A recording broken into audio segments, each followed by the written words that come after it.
One.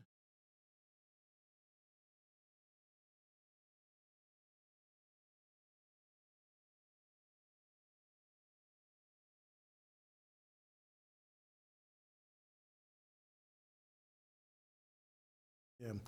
At this time, we'll ask Councilwoman Barnaby to give our invocation and then our pledge. But first, I am going to ask for a moment of silence in honor of Carol Feltz, who passed away yesterday. So if everyone would please stand, and we'll have a moment of silence. And then as Ms. Barnaby goes into the prayer.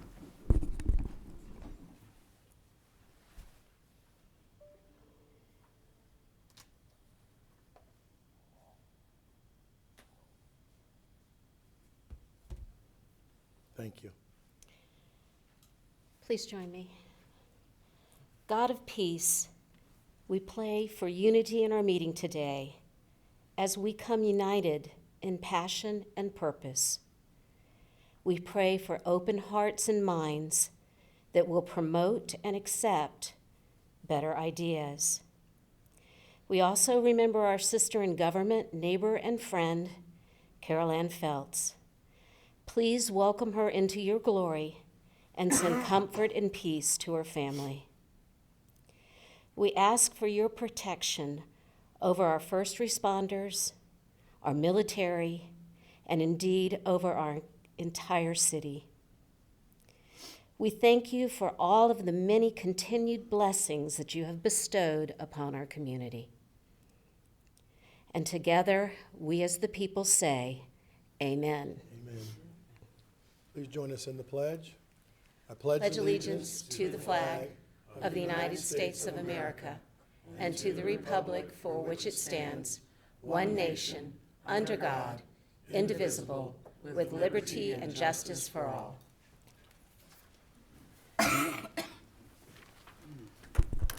Thank you, and we'll call this meeting to order. Madam Clerk. The first item on the agenda this morning is a proclamation, Flood Awareness Week, excuse me, March 9th through the 15th, 2026. Whereas the city of Bradenton has experienced severe weather in the past in the form of extreme rainfall or tropical system events resulting in flooding in the city of Bradenton and surrounding areas. And this flooding has caused damage and flood losses to homes and buildings in all areas, whether they are high-risk special flood hazard areas or low to moderate risk flood zones. And whereas the city of Bradenton is a voluntary participant in the National Flood Insurance Program that provides residents with the opportunity to protect themselves against flood loss through the purchase of flood insurance at reduced insurance premium rates, as well as setting higher regulatory standards to reduce the flood risk and potential flood damage to their property. And whereas the reduction of loss of life and property damage can be achieved when appropriate flood preparedness, control, and mitigation measures are taken before a flood.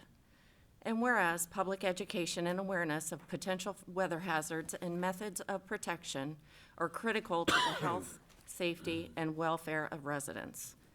The Florida Floodplain Managers Association have declared the week of March 9th through the 15th, 2026 as Flood Awareness Week to promote awareness and increase knowledge of flood risk, the availability of flood insurance, flood protection methods, and how to prepare for emergencies. Now, therefore, be it resolved that I, Jean Brown, as mayor of the city of Bradenton, Florida, do hereby proclaim March 9th through the 15th, 2026 as Flood Awareness Week in Bradenton, and further encourage our citizens to increase their knowledge of how to protect themselves and their property from flooding. Signed, Jean Brown, Mayor. Good morning. Good morning. Robin Singer, Planning Community Development Director. I have with me here today the building official, Matt Rush, and one of our newest hires, city planner, Hannah Gordon. She comes to us with a bachelor's from Eckerd College in environmental studies and economics. She works with us both as a city planner, but also as a floodplain coordinator. So we have two people with floodplain certification on staff, and they're here today to tell you a little bit about what we have planned for Flood Awareness Week. All right, welcome. Good morning. Good morning. Thank you for having me. So I'm just going to talk a little bit about what we have planned for Flood Week. So we'll have a postcard actually sent out next week. It's just going to be a little infographic advertising the flood table that we're going to be having at the Saturday morning market on March 14th. So it'll just kind of have some information about what we'll be going over at the Flood Week. So at the table, we will be having information about just general flood information. You can find out your flood zone. It'll just have just general how to be prepared for when a storm comes, which is really important, having it be in March. It'll be right before storm season, which would hopefully nothing bad will happen, like just to avoid what happened a couple years ago. We just want to make sure we are prepared, just like so many other Florida communities were caught unprepared. So we're just hoping to avoid that devastation again. But yeah, so we'll have different FEMA publications, just different outreach material, including some public works brochures. We will be having just general stormwater projects that our public works is working on, to provide more information on drainage projects that they're working on. And we also will have a brochure, I believe you all should have, just having general information about flood in there. Yeah, and then the tree also. So there's pretty good information on how to prep your landscaping before the storms, just to ensure that there's no property damage. Yeah, and then on that flood brochure, which Tiffany updated from the last one we had, it looks very cute, very pretty. But yeah, there's a lot of info, just general information. It hits on about 6 different topics, which we are required to talk about for the community rating system, CRS points. So yeah, just general information, including natural floodplain functions, knowing where to find your flood hazard, prepping for storm events, preparing your property and protecting your life, just general things you need to know on there, a QR code to our website. And yeah, so basically the main purpose of being involved and participating in this Flood Week is, again, to ensure we don't come across what we did a couple years ago, making sure we're prepared for that with the storm season coming up, but also to increase our CRS rating, and hopefully get some higher discounts on flood insurance rates for our constituents. So through that, Flood Week should hopefully increase our rating with that. Thank you. Mayor? Yes, sir, Mr. Perry. I just want to make a couple of comments. After the storms of 2024, our chief building official, Matt Rush, had come to us prior to the storms, but not a whole lot before that, actually. Obviously came over from Manatee County, but I think he was challenged so much by those storms, and both the recovery efforts and moving forward thereafter with how you handle the important responsibilities that are placed on the building official and the floodplain administrator.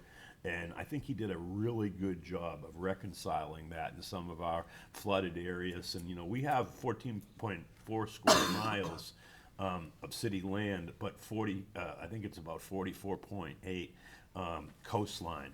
And a lot of that coastline in Wears Creek, the Braden River, we saw some of those areas, obviously the Manatee River, are pretty susceptible to flooding. We had a meeting here last night that actually dealt with some flooding on the Riverview Boulevard. So my admiration goes out to Matt. He's been a great asset. Ms. Gordon, welcome to the city. I'm sure you'll do a great job. You speak well, and we're looking forward to, Robin's done a good job with really enhancing that program. And as pointed out, it has a very meaningful impact on insurance rates, property protection, and emergency management. So thanks so much for a great job that you did, and we're looking forward to Ms. Gordon being able to even take it to a next step with you and Ms. Singer and the team over there. Thank you. Matt, And I just wanted to thank all the council. can you speak a little louder into the microphone? I just wanted to thank all the council, the mayor, our administration, because this is important. It's an outreach that touches into the community and gets the information to them, as Hannah was saying. So it's a group effort, and we're going to try to do our best through this next year to get our CRS ratings higher without burdensome requirements that we can continue to do without causing undue hardships. But there's things through this outreach, through community participation, that gives us points. So this is a great thing to be part of. Thank you. And one of the things that I commend you on is, obviously, it's very stressful and frustrating to some residents that there's standards that we're gonna have to meet, because it's not about one home in itself, it's about the community and getting that insurance rating to where it needs to be and where it should be. But we just gotta hopefully, the patience of the residents that might have to change something or do something is important. And, you know, it's not always fun, but we saw the worst of the worst, but we were the luckiest of the lucky that we had no deaths through those storms. And I was talking actually to somebody this morning that, you know, up in North Carolina outside of Asheville, there is still people, because of the flooding and the things that they have not found, you know, that were swept away and they're under mud and all of that. And where we were lucky, but we also have to do the right things for the next step and hope it never happens again. But we saw what 24 was with a water storm, a flooding storm, and then a windstorm. And we survived with no deaths, so I'm proud of that from our community. So thank you. Thank you. Do we want to get a picture? We'll stand up here. You got, yep, hold the you guys stand there, we'll stand behind you.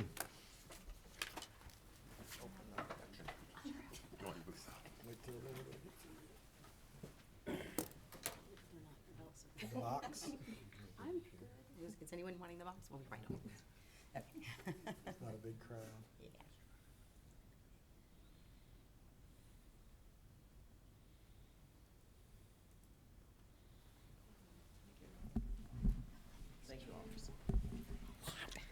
Again, thank you and welcome. See you. All right, Madam Clerk. There are not any presentations scheduled this Presentations. morning. All right, citizen comments.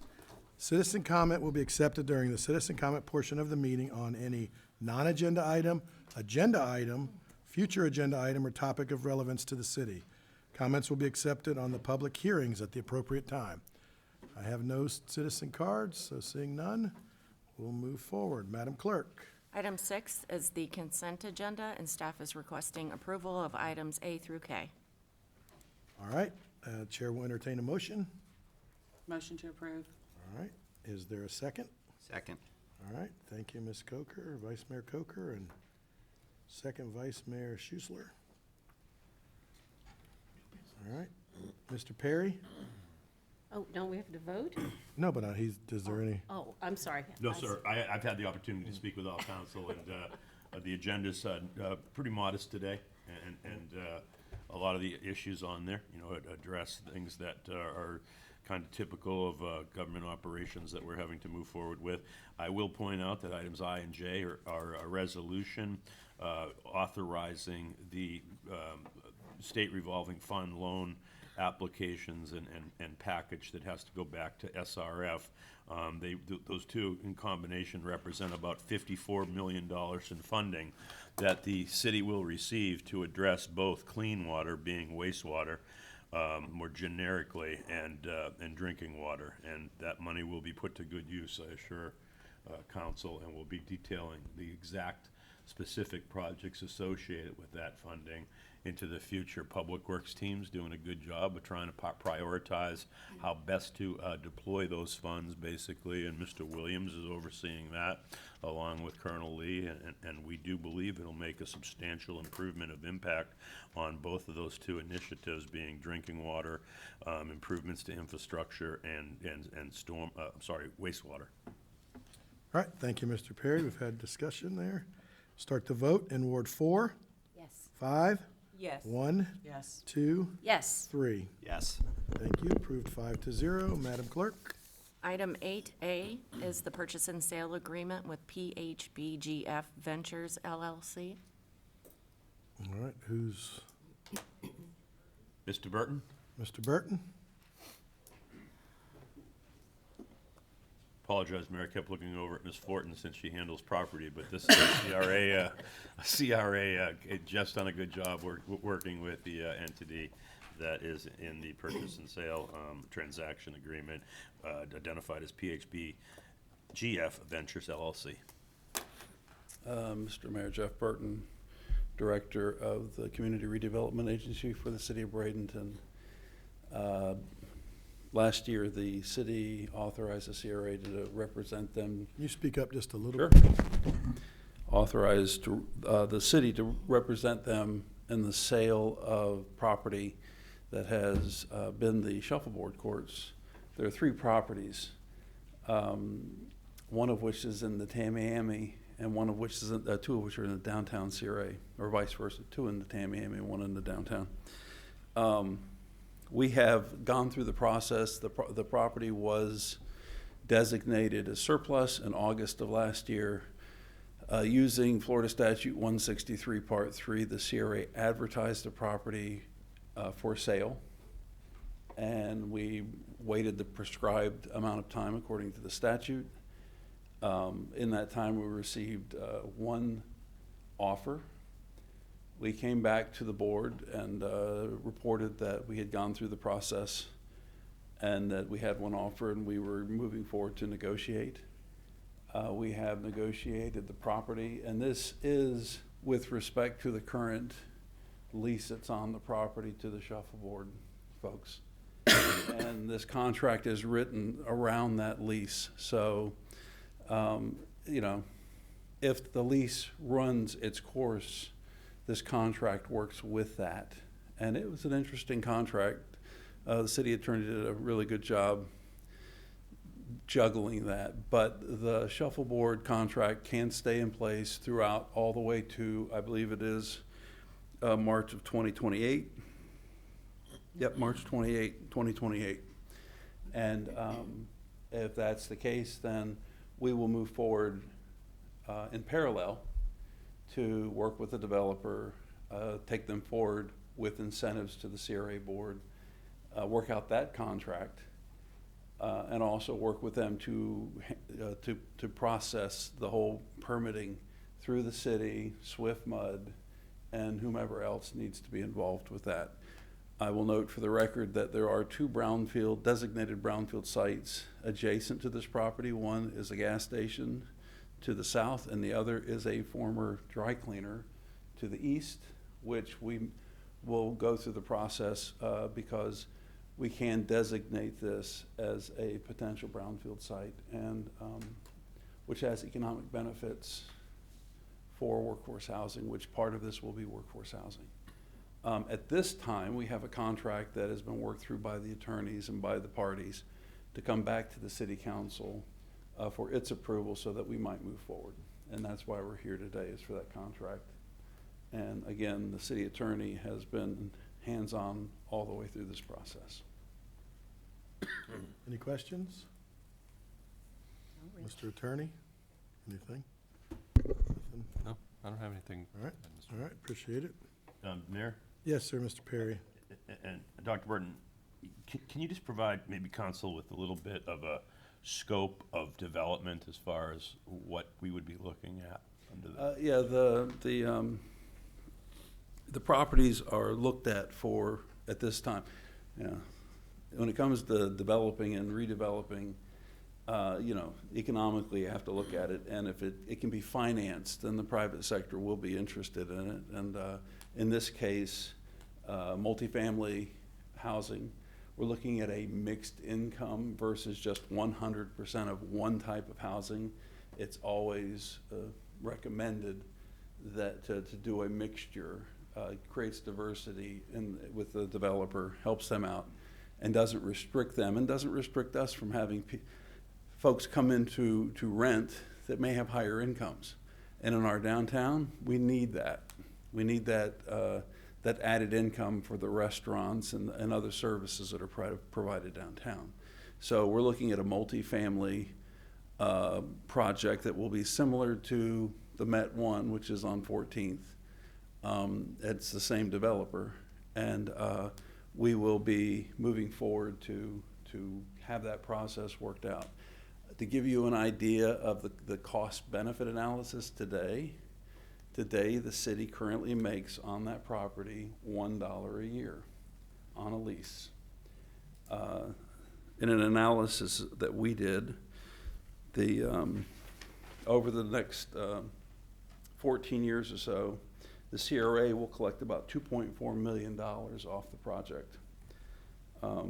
The city, just because of the base year for this property is 0 because it was government-owned, but just from the 5% that the city retains, the city is estimated to collect about $76,000. And then the county will collect about $50,000.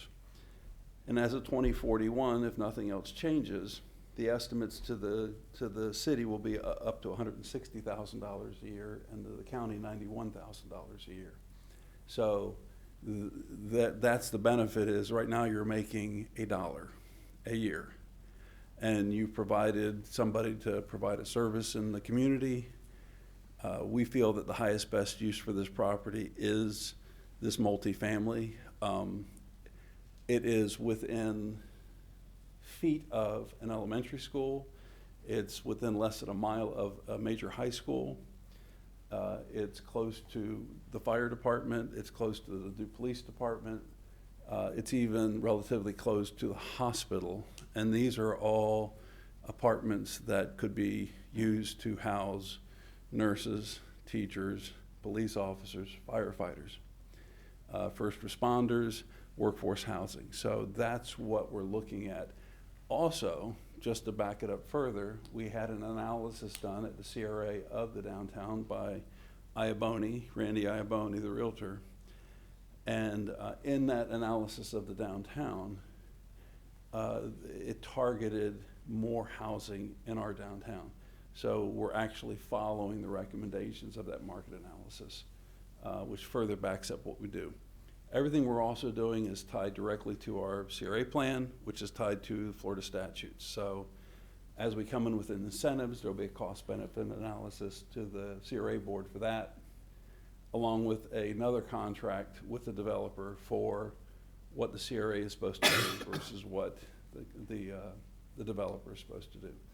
This contract, however, is a real estate contract, and we'd like to keep all of that separate because this is just for the sale of the property. So want to keep it as simple as possible, and that's why it's before the city council, because it's the city's property. Thank you. You brought up quite a few things that are a positive impact for the local community. You know, we know that Ballard Elementary School, Rogers Gardens is within distance of it, and they have sometimes a hard time retaining teachers.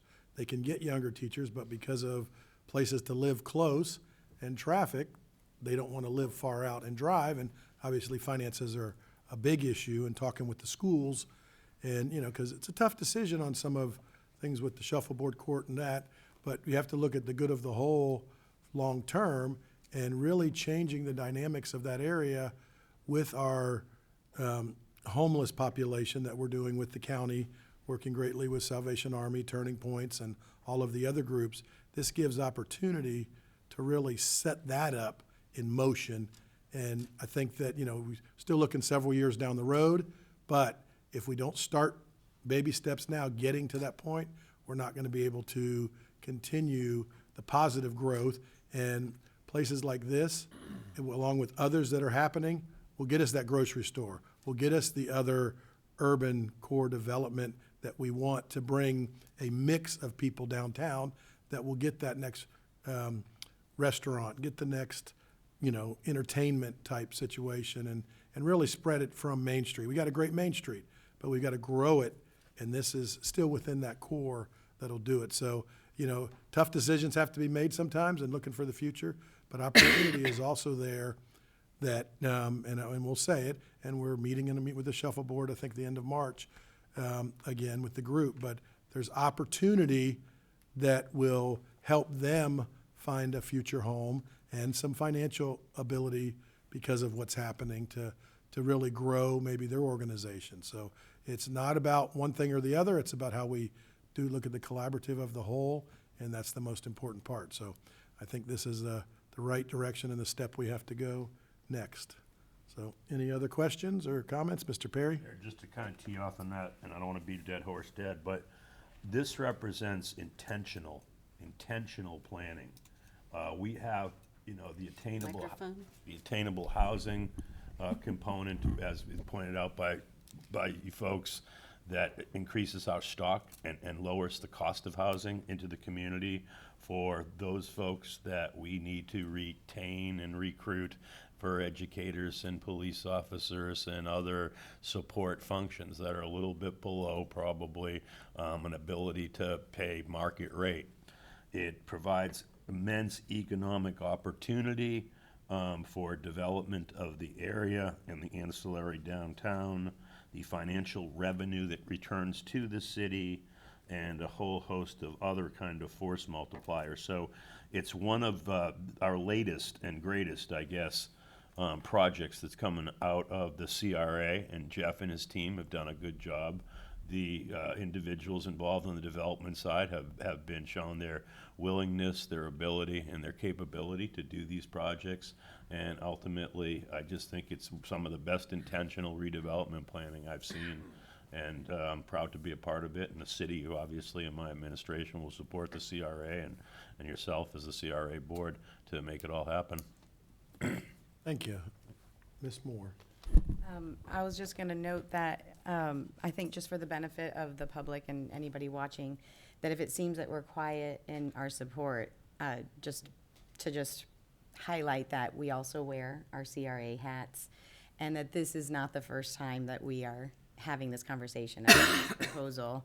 I think the contract is well written, and I have no objection to the form of it. And I also will note that we are going to have that development agreement and incentive agreement come before us, both with city council and CRA hats on.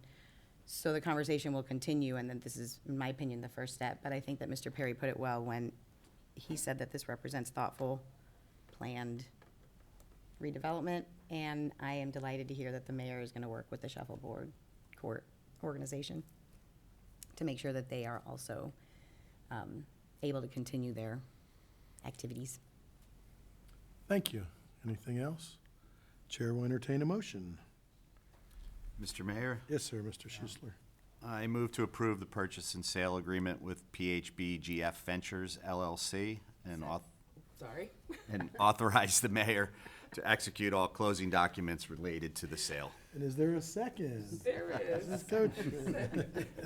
Thank you. We've had discussion. Anything further? Hearing none, we'll start the vote in Ward 5. Yes. 1, Yes. 2, Yes. 3, Yes. and 4. Yes. Carries 5-0. Thank you very much. Thank you, Dr. Burton.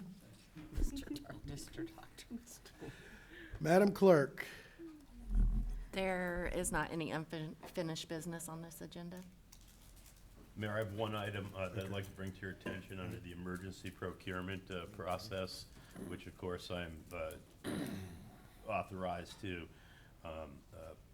authorize emergency repairs and then report them to the next city council. And so we only have one item, really, it's two what are called valve stops that have to be put in place on lines when they have problems and we have to service them. And Range Line is our local contractor that does that type of work. These were done down at Manatee Avenue and 22nd Street East, so very high traffic area. And the cost on that emergency repair that was submitted by Colonel Lee at the Public Works Department on behalf of our water distribution and folks in that particular line was $17,000 for that repair. It involved two 6-inch, what do we again call, they're hydrostop valve inserts, but they're really valve stops. Basically, it's an active line that's pressurized, and they go down and they're able to basically put a valve in while it's still pressurized. It's called tapping the valve, and that's kind of what we ended up having to do here. And this was a 6-inch line. 6-inch line is fairly small. We've had to do larger lines, 24-inch lines, 30-inch lines. When you get into that stuff, it is huge, huge. But this was a traditional water distribution line at 6 inches. So I believe it was water distribution. Is that right, Colonel Lee? yes. Yep. Thank you, sir. Thank you, Mr. Perry. All right, Moving on to council reports. We'll start in Ward 4. I just wanted to, before there's a couple of things, but first, really quickly about the flood awareness. Delighted, of course, to see you all do that. I feel like it's notable that, I'll just share that I say that all the time. My family says that all the time. We will not suffer the same way next time because we learned so much from that experience. And awareness, I think, is just crucial to that kind of prevention. But also, I think a lot sometimes in terms of just pondering the providence, I guess, of all of us being in these positions at a time of something that was such a devastating impact to our community. And it's really galvanized my desire to see us rebuild in ways that help people prevent loss and whatnot in the future. And I think that this council has been very supportive of those endeavors, and I thought it was worth highlighting that I appreciate that support and those endeavors. I will also just note that the Back to Angola Festival is going to be held on March 7, this Saturday, and I would love to see everyone, be able to come out and support that. It's such a wonderful celebration of some really special history that we have right here in the city. And I also will note that the installation of the art in Mineral Springs also has begun, and that is exciting to see. And then the other thing that I wanted to bring up, and it's really more of maybe a workshop kind of issue. I had been approached by some downtown merchants about just generally speaking what the city is doing and supporting the downtown businesses and what we're doing to try to move along our downtown and make it vibrant. And one aspect is events, and I know that the mayor is actively working on that with those businesses, and I appreciate that. But it got me thinking that events are a little bit of a part of a larger picture. And where I was going with that was, there's this collaboration between the businesses and the city and residents and just people that we want to see come downtown and enjoy downtown and work downtown and bring their business there and grow their businesses there. And while events are one part of that, I was wondering if we wanted to have a conversation about some of the other things that we're all collectively doing to help downtown. With CRA hat on, we have the Main Street program that we're about to be potentially embarking upon. I think that that's relevant. And then we also have, currently we still are working with the EDC, and then we also have the Chamber, which has a downtown redevelopment committee that I've always considered to be more of an educational committee. But I wonder almost if we should challenge them to make it more of a working group that we are a part of somehow, that kind of tackles downtown in a more higher level, 50,000 foot, than the specific parts of how we work on the things, such as events. So I just raised that as maybe we want to consider coming together and having a conversation ourselves on how we think that we can challenge our business community, but also support them. So that's it. I raised that as do we want to talk about that more? Wow, that would be as much as we, and I say we, not even this board, me included, have gone over the years, but it also is going to, like you said, challenge them to come together. And that is most of the battle since I've been mayor, is given opportunity and not being taken. And I don't believe that if my administration hasn't pushed the events that we already had, and this is a challenge to our downtown merchants to get along and work together. Sure. And that's been talked about a lot. So this city has done so much to help them and continues to do it, and I agree with that. But it's also time for them to step up, and they can get mad at me or not, because I'm very active and flowing in it.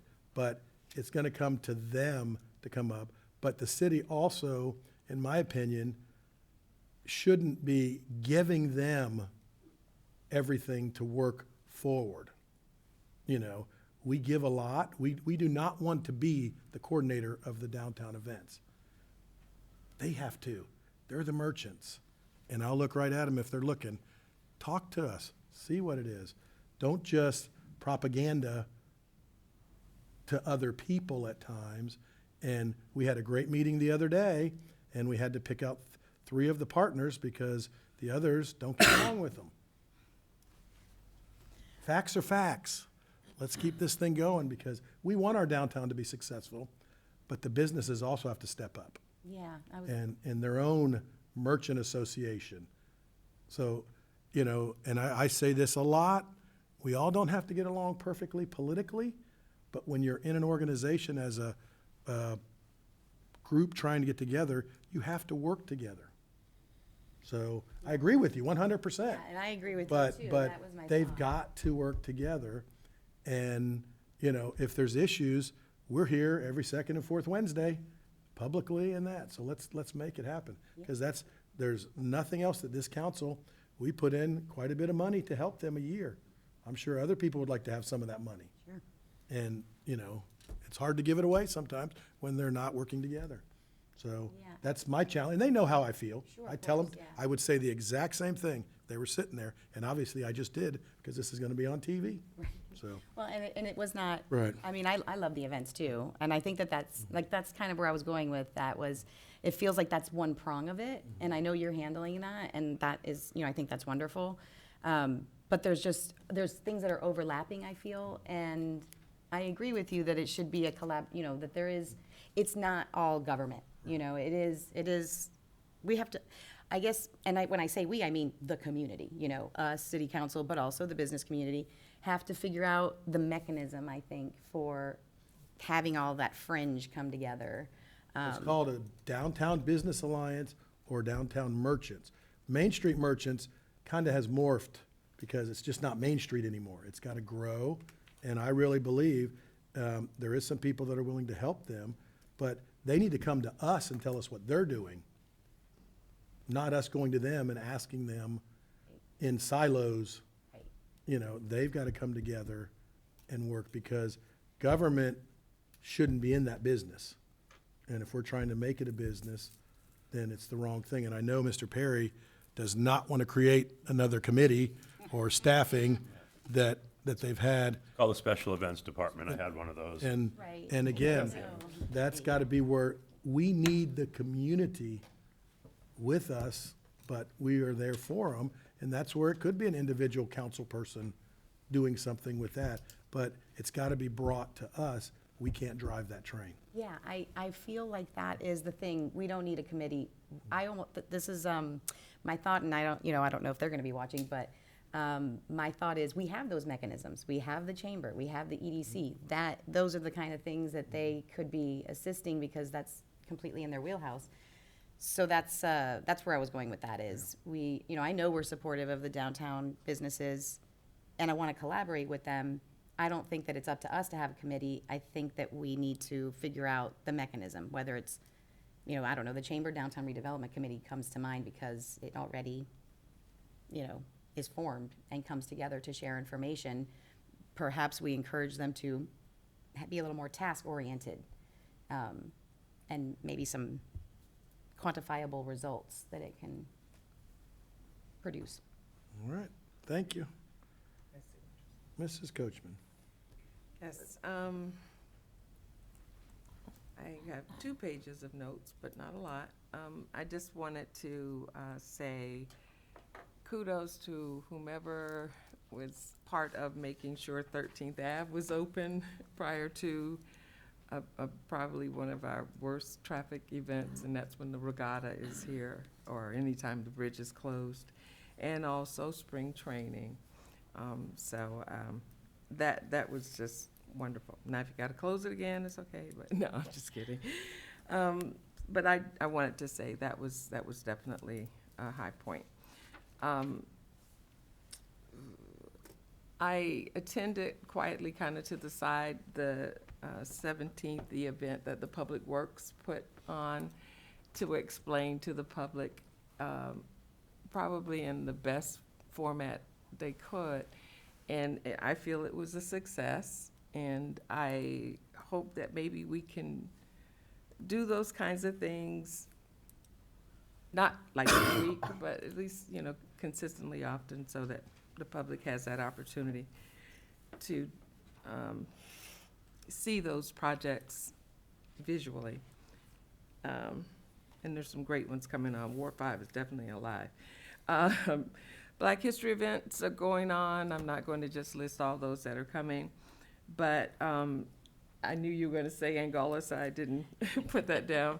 However, I do want to encourage everyone to go to the Barnyard's Facebook page. Again, they this time highlighted Miss Daphne Towns, and she is quite the steamroller in with the Angola Festival, and she is a very successful Black woman business owner, and she's really promoting that so that people can see her doing it, and then they feel, well, if she can do it, I can do it. So that's a good point going on. Has anyone heard anything, and I know we're probably not gonna be doing dialogue or anything, but has anyone heard anything about a liquor store being placed where a former car wash is? Because I know we just talked about one car wash that's gonna become a Take 5, but I had a citizen call me, why are you gonna put a liquor store? And I said, I don't know anything about that. Okay, just one of those rumors as usual, okay. We kind of touched on talking about the homeless, and there is something in the works, a collaborative effort to, I don't know, I can't say we won't eliminate, but we could definitely help more than just say move along down the road. Is there a way that we can, just as we do Face It and Fix It, that be kind of something we start informing the public about what's going on?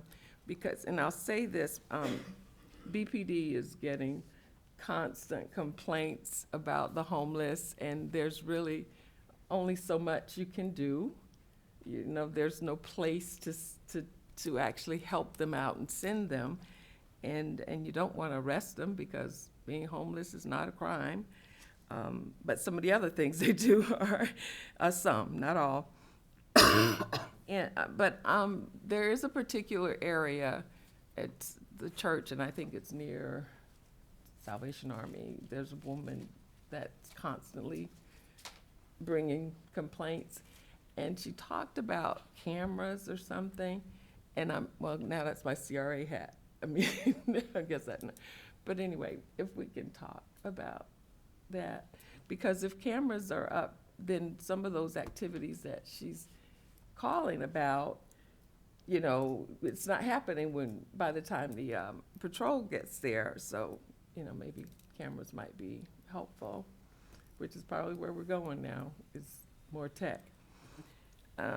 That's kind of it. I just wanted to, oh, and just kudos to our code enforcement officer and CRA officers, because they're dealing with this every day, and it's a little frustrating. And I think if we can get some information out about what's coming or what's the plan, it may kind of ease some of the horrible things that people say to them, like, oh, you do nothing, you don't care, that kind of thing.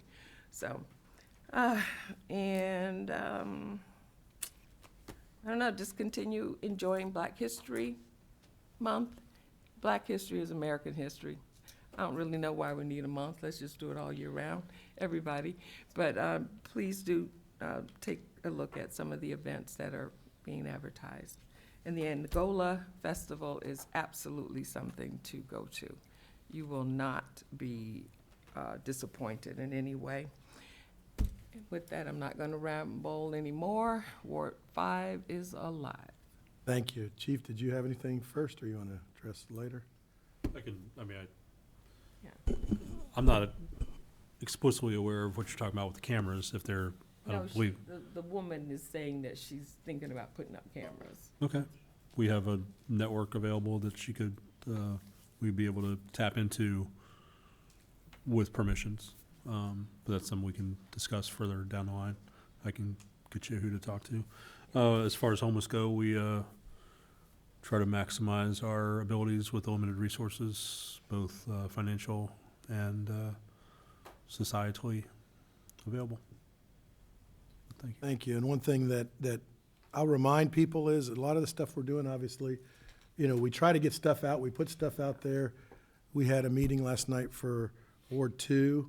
We had 20 individuals in the meeting, and I asked them, I said, in this room, how many of you know about our Face It and Fix It? And they're on Riverview Boulevard. No, they got issues with flooding and different things. Not one of them raised their hands.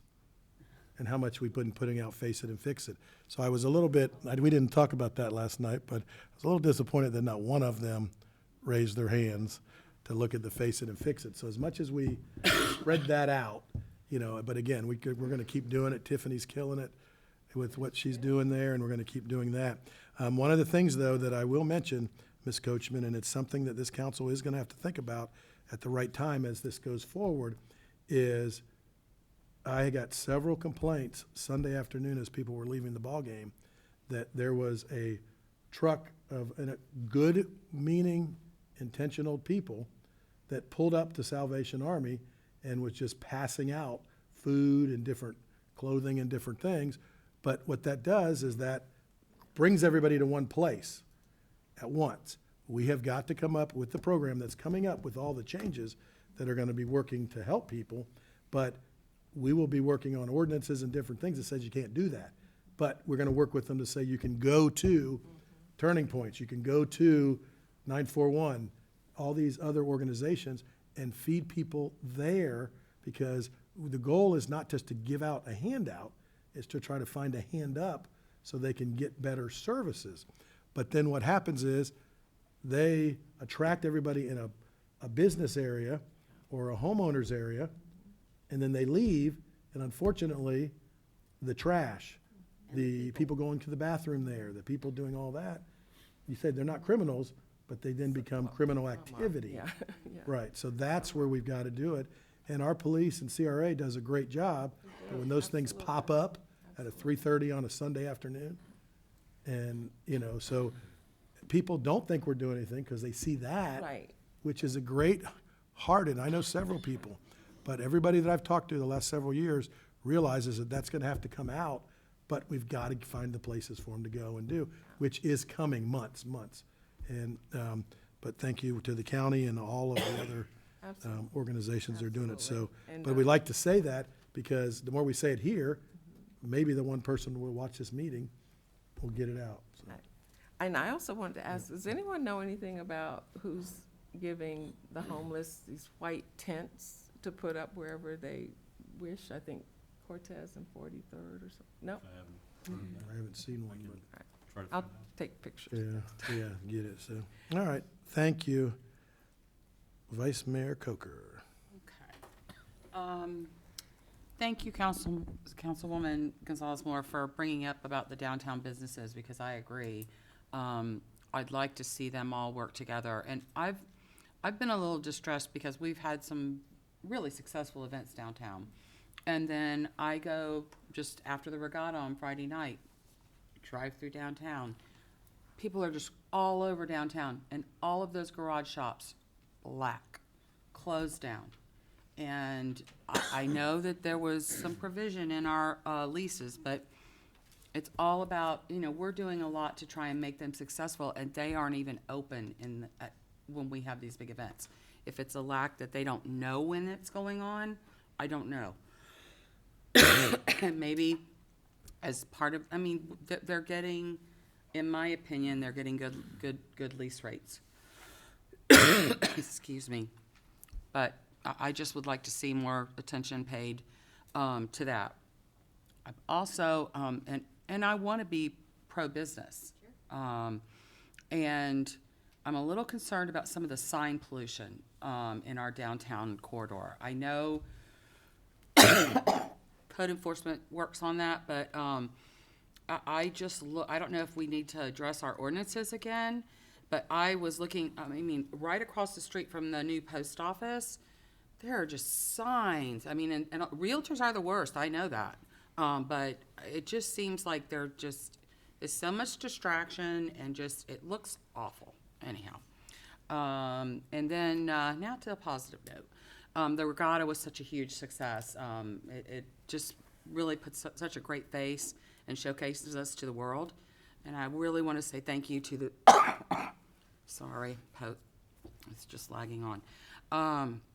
Thank you to all the unsung heroes, our law enforcement and public works and fire department and all the staff at the city. I know that you have put forth a lot of effort to make sure it's a good event.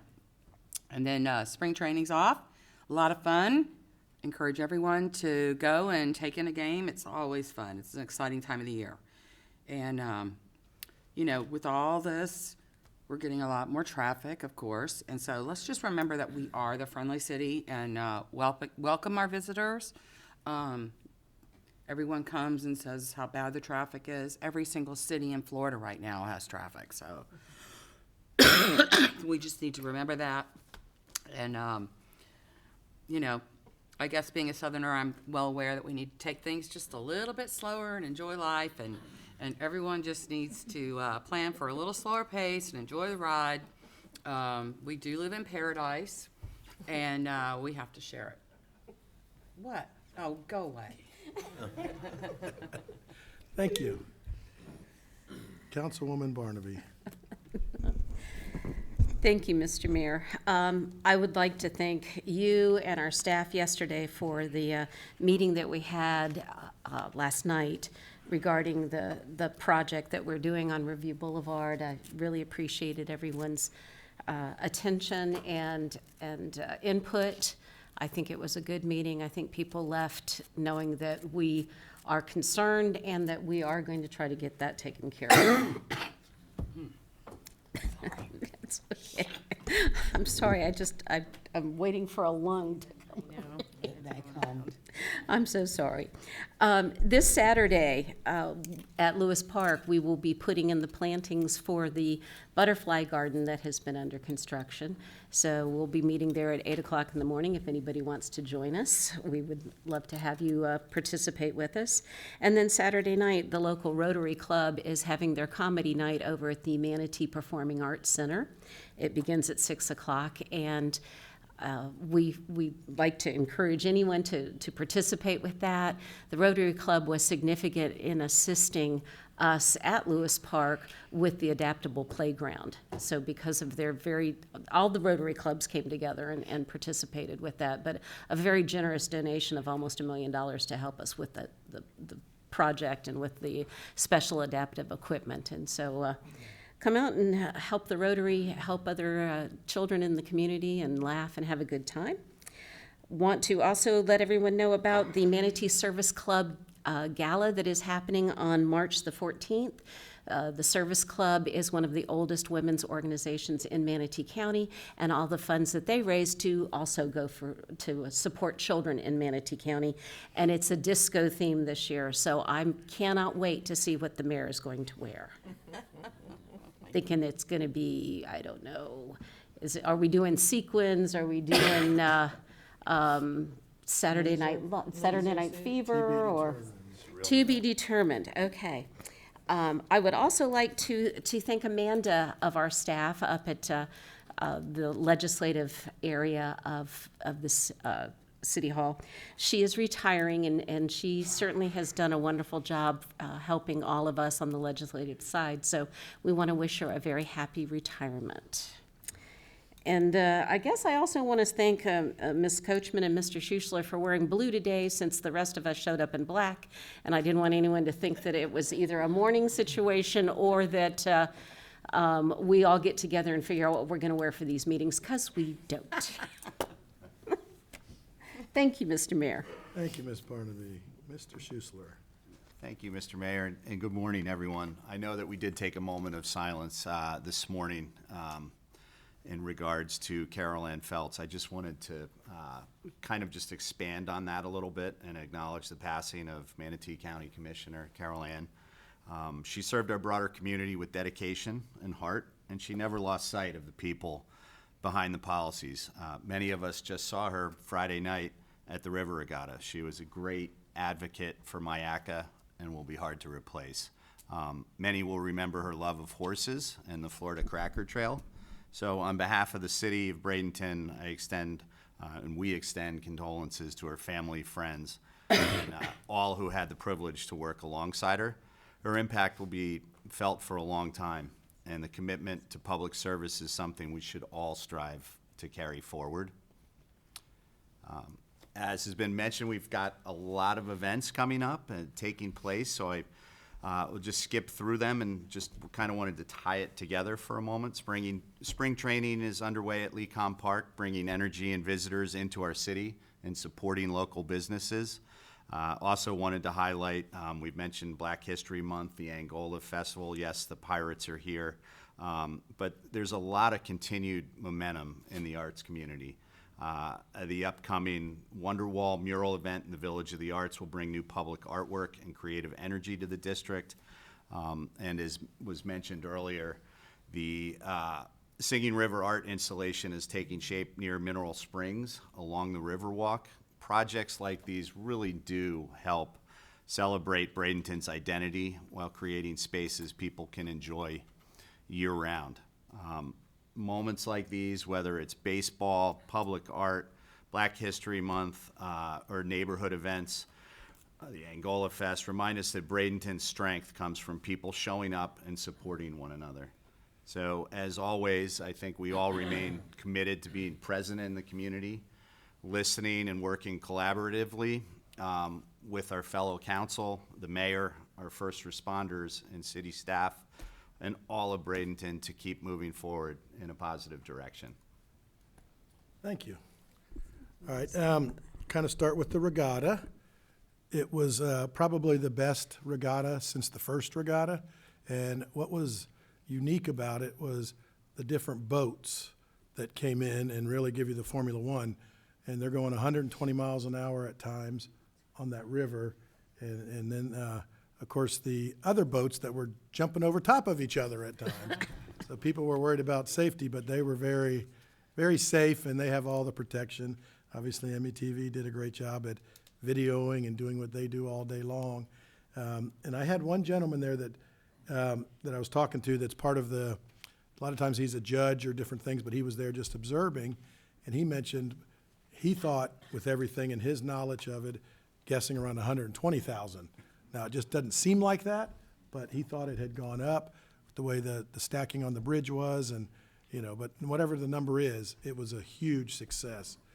And really saw that people had a good time because the boat races were more consistent. There wasn't a lot of breaks in between. Then all of the other activities that were going on with the dog shows and the events from all of our not-for-profits that participated in the songs, and then that was Saturday. Friday night was unbelievable with the drone show and the fireworks that were over the water, and we moved the barge out farther in the middle of the water, so if there was any issues, it was over the water. So, it showed what a great celebration we can have with collaboration with Manatee County government, the Palmetto, Bradenton governments working together, as well as the community, and then kudos to all of our staff. That goes from the Public Works Department, and Ross, who, as I found out, I thought Ross had always been involved in it, but he coordinated a lot more of the stuff this time that really stepped up. And, we have great river walkers that do trash pickup, and they always go after that event. And they said normally they'll pick up a certain amount. They didn't have to pick up 25% of what they picked up. So our staff did a great job while, when it was over, cleaned it up. And, if you walk the Riverwalk Sunday morning, other than 3 Firkins cars sitting on the lawn that they picked up Monday, you didn't even know we had an event the day before. And that's what we want, and that's how our staff, through all the way down, obviously police and fire did such a great job, and obviously for the safety of it, we all work through that. So they've already started planning for next year. I know it starts right away because of the safety, and that was one of the things the media was asking about. And, in today's world, we have to be prepared, and we are, and you got to be prepared for that event. But I'm just proud of everyone and being the 11th regatta, and it's still growing. Because usually when something gets to 10, it starts to kind of lose its luster, and this really has not. So we're excited about that. Obviously, spring training all day long, all the time. Traffic, I know Assistant Chief Thiers is in charge of that, doing a great job. We adjusted last year. It worked. We're doing it again this year, and it's working. to try to filter the traffic at the time. The games are a little shorter the last couple of years, so they're not getting done at 4:30. They're hopefully getting done at 3:30. And so, it's something that people, and I'm going to say it because the lights are synced downtown. Haven't heard much of that lately, but the lights are synced. And this is talked about every day in our city. And most of the people that are coming from the west, where their job is, that live out far east, have to come through the city to get there. So, and that's why we're trying to come up with different avenues to have people where you might stop and stay a little while, but we've got to give them those amenities to have. And if some of them are going to live downtown, then they don't have to travel so far. But as Councilwoman Coker has said over the time, they get a little bit more of a home out east, so that's what they want, and they can do it. So, but just be patient. It may not be as much of a traffic problem as it a volume problem. 2 hours in the morning and 2 hours at night. So patience is important. And obviously through the Pirates, we're looking at having the first new field for next spring training where they park now. And so City Park, again, another thing that we splashed out there that people don't hear about a lot until it gets in their wheelhouse. So we're excited about City Park. Face it and fix it. Let's keep talking about face it and fix it all day long. And like I said, Councilman Barnaby, I was surprised that not one person raised their hand last night. And I can assure you that at the next neighborhood pizza gathering that Mr. Fred puts on, right. I'll pass out cards that Cards for have the address on it. Face it and fix it. I want to thank Suncoast Waterkeepers. Mrs. Moore and I Councilwoman Moore and I got invited to an event that was at Bradenton Castle to talk about what's going on and some things. Waterkeepers does a great job at getting out information, and we're working on getting out information as well. So we're glad that the neighbors invited them there to talk about the Braden River and some of the issues that the Braden River has. So we're going to continue to work through what we do with that, and it was a great event. Talk about our Face It and Fix It event we had a week or so ago. I believe we had about 30 to 40 people show up for that, other than staff, at Braden Castle, because it was directly to relate it to their water quality in that area. They had about 40-plus people. So we said we will bring the show on the road at a lesser, we won't need as much, but we'll be able to bring stuff. So I'm anxious to work with them and get people. I know we're having something at the fire department in the near future for the neighborhood with our sanitation, wastewater plant, and then Station 3 and 13 of our, so those things are coming. There's so much going on, and as much as social media goes out there, it still isn't out there. So and as we know, until it affects you personally, a lot of times you don't get involved. But we just want to keep the positive flow of the correct information going out. So that's very important. See here, before I get to the last part, Back to Angola is a great event, been at every one of them, really organized the way it was. And Friday night at the regatta, Carol Feltz, I always just call her Carol, I know it's Carol Ann, as people say, but Carol Feltz and I had a long conversation, and she would always come up to me and say, "Hey, cuz, how you doing?" Well, one of the things is once I got to know her a little bit more, and again, you can have a lot of different views on different things, but when it comes down to our community, there was no person that had a better view of how she thought could help our community. And her family all came from the Bahamas in the early 1900s to Miami. On my mother's side, Grandma Hilda came from the Bahamas, great-grandma Hilda came from the Bahamas in the 1920s to Miami. And as we talked a little bit, again, I don't have that history in my head where my mom and all, unfortunately, all of the family members that would, that side aren't living. But she just would always say, "Hey, cuz." So we talked for about 30 minutes on Friday night, which was one of the first events that she had really went out to. And she was so excited about Back to Angola because, again, most of the people that come from the Bahamas, Red Bay, Bahamas, to the Angola event. So, we just, life, and I know it more than anybody in my career, life is shorter than you know it, and you just never know when you're going to be talking to somebody on a Friday night and something like this happened a few days later. So just want to, really send along all condolences to her family and, you know, coming in, but she was a good friend. We met several times in my office, and I went to her office a few times. And that's what it's about, the collaboration of what you do together, not about what some political difference on a certain issue might be at the moment. So just really, it was heartfelt yesterday, and just terrible feeling, obviously, for our community and just for her family. And I believe she has a son. I'm not sure the rest of it, because that's not really, it's in our circle of things. But when she walked up Friday night, I said, "What are you doing here?"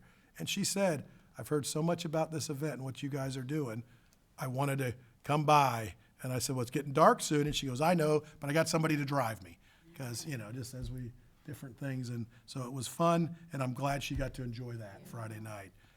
And probably was out feeding her horses or her turtle or whatever, tortoise. And unfortunately, if you're gonna go, sometimes that's the way to go, doing something you love. So just again, for our whole community, you know, our heartfelt go out from the city as well as personally from all of us. Just, you know, Ward 5 is alive, but City of Bradenton is alive. All of it. First time, All but of it. we're always working, and we're glad to keep working.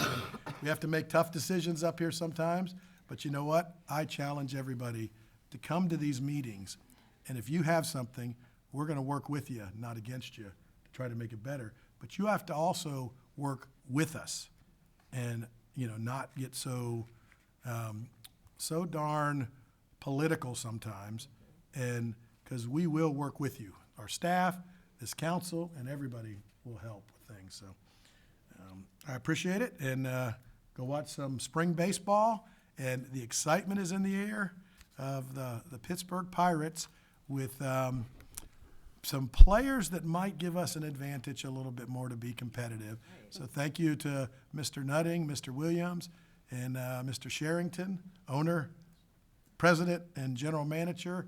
And obviously, if you don't know about the Pirates, follow into them. They got a great coach, Kelly, and he was complaining about our traffic too. So I told him a couple things we've done. He goes, "Yeah, you're right, Mayor." But just nice people, and that's what you want to look at and really celebrate what we do. And I didn't think about this till now, but you look at how sports brings communities and countries together. What our women hockey team, our men hockey team, and then all of the participants in the Olympics this year, you know, pride in the USA is most important. And I don't want to play a sport that when you smile, your teeth are gone, but some of you others in this dais and out there may have played that over the years.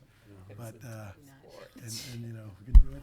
And one last thing I'll say is, thank goodness we're not Boston, Massachusetts right now.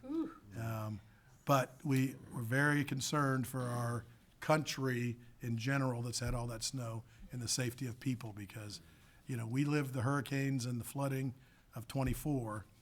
This is one of the worst storms that we've seen in our country with the snow and the weather. So God bless them, and God bless all their public servants that are doing what they do. Mr. Perry, Thank you, Mayor. microphone. Sir, just a couple of things. I wanted to report on some of the funding that we've been kind of where we're at, and it's been good news basically out of Congressman Buchanan's office. We received basically $4 million in entitlements.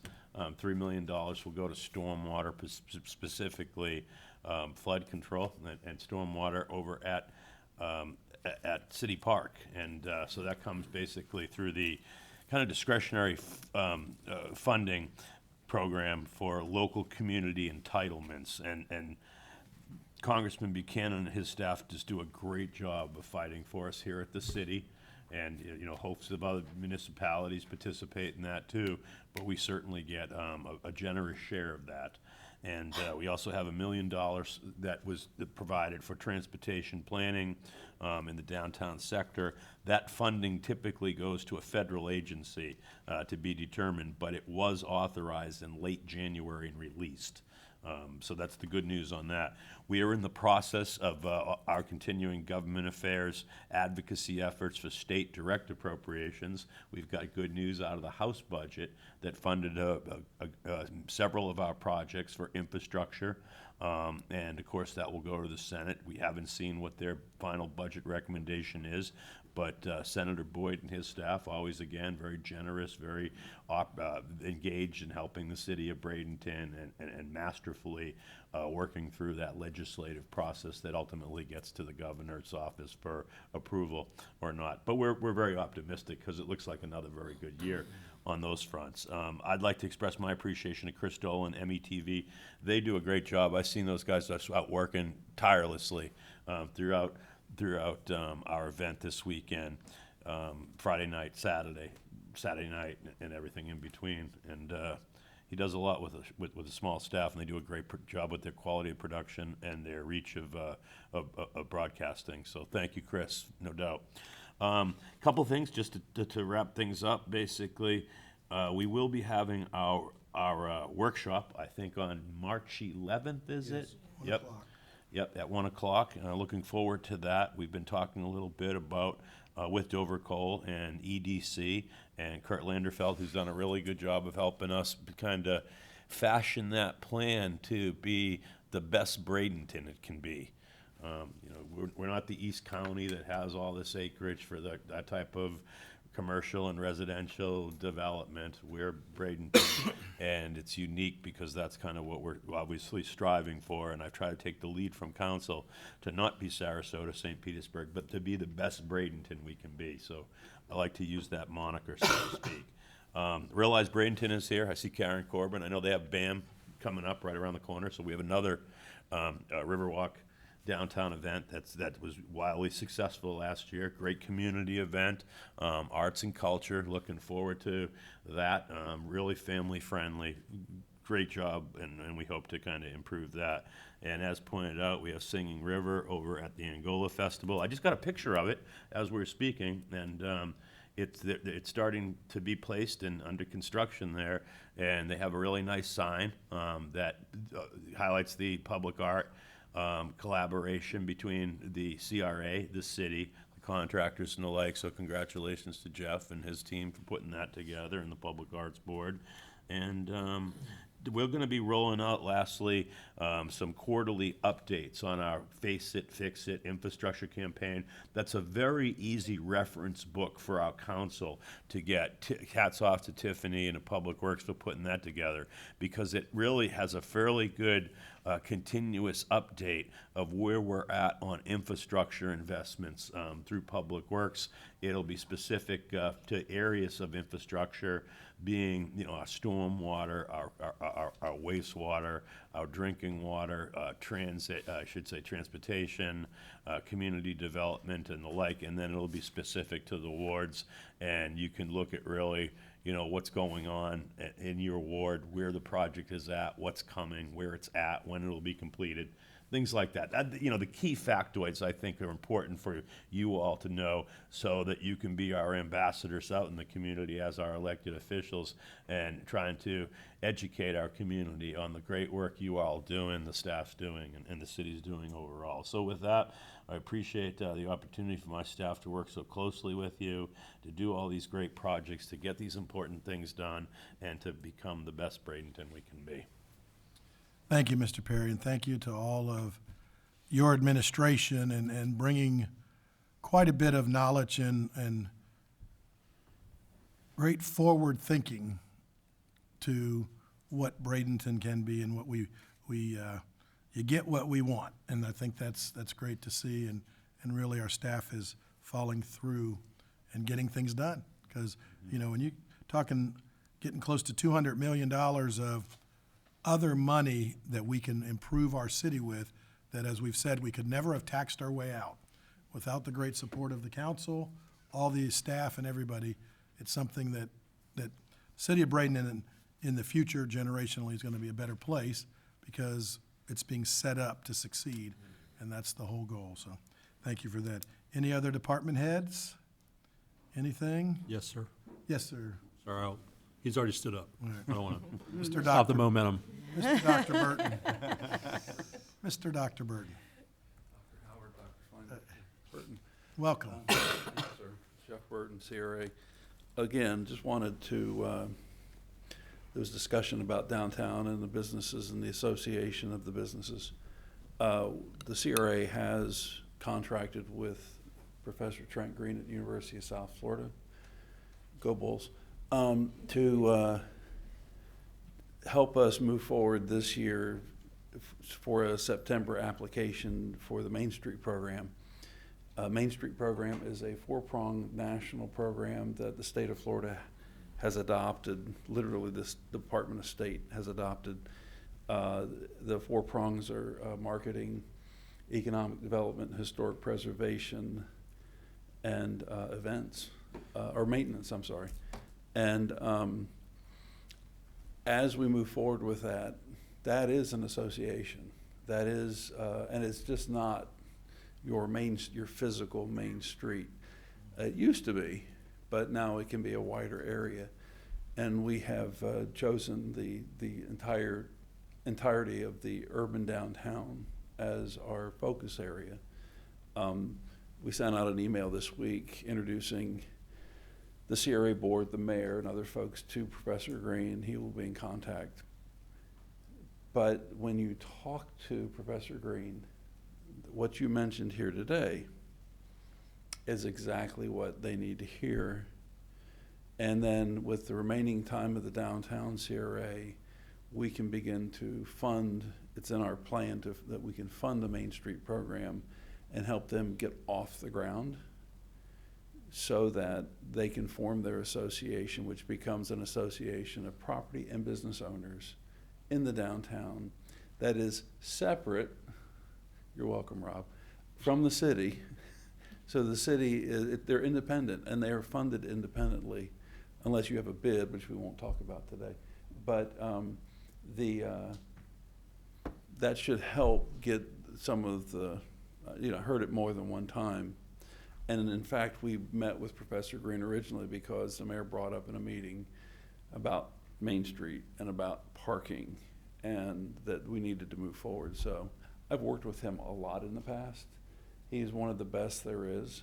And when you have a chance to meet with him, really take advantage of that time. His grad students are young and very eager to prove themselves. So, and the more we give them, the better the results.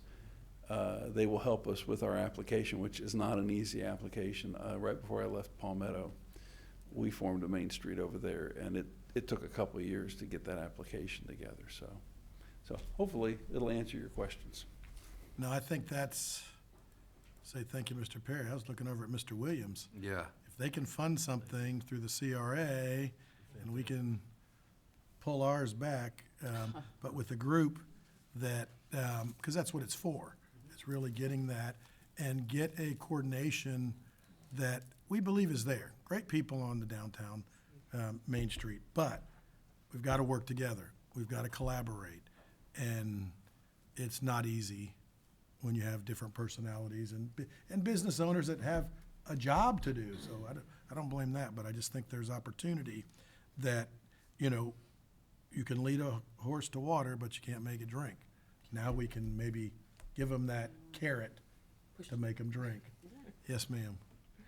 I think what I've kind of noticed is that, and I've used this analogy before, but, I think it's so perfect.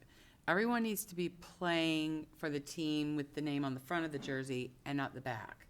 And that's where it's going to take the right person to kind of pull everyone together and make them realize what's good for everyone helps everyone, and not to just think about what's best for their establishment. And one of the things that we realize is we're not unique. Sarasota has been through it and adjusted. St. Pete has been through it and adjusted. We're just really putting the opportunity to have more events that will support our city. And, it doesn't have to be always the same stuff, but a little differently. All right, Chief Kramer. Thank you, sir.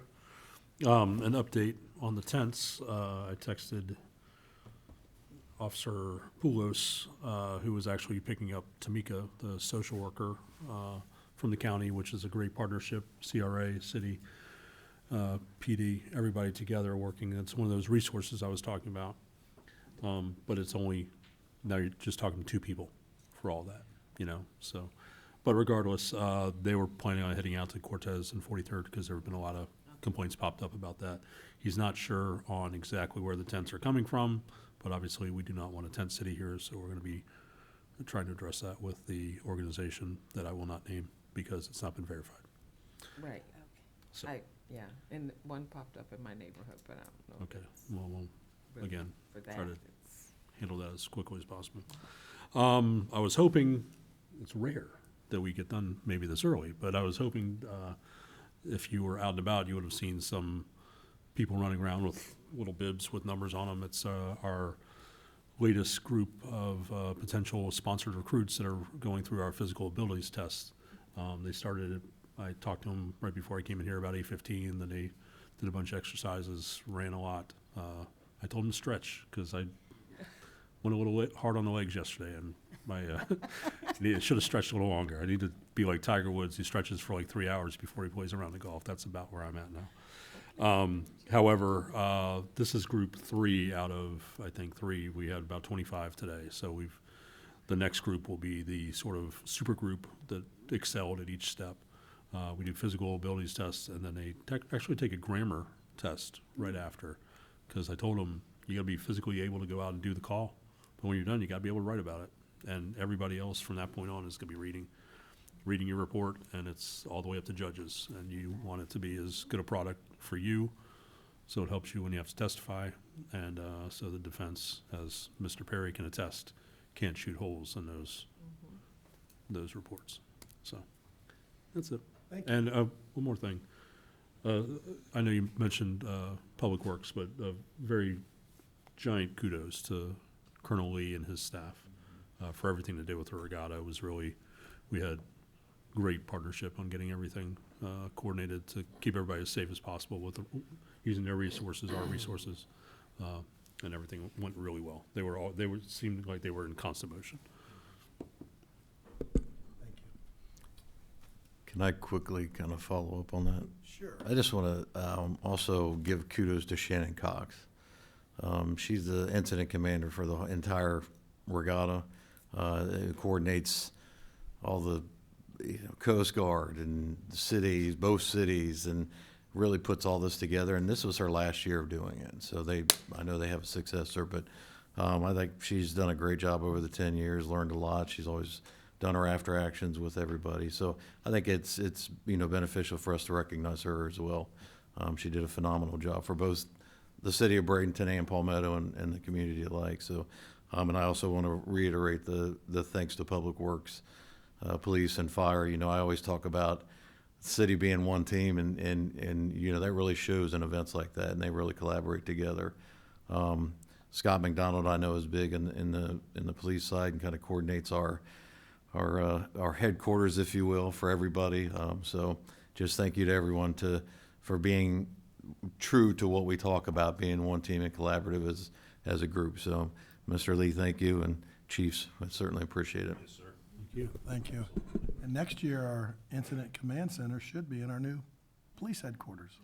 Yeah, Yeah. yeah. We won't have a view of the water so close, it'll be a view of the water tower. Out here. Hey, we kept you by water. We always have plenty of water. All right, anyone else for the good of the order? And just thank you to everybody, and we'll keep things going forward. We'll be adjourned.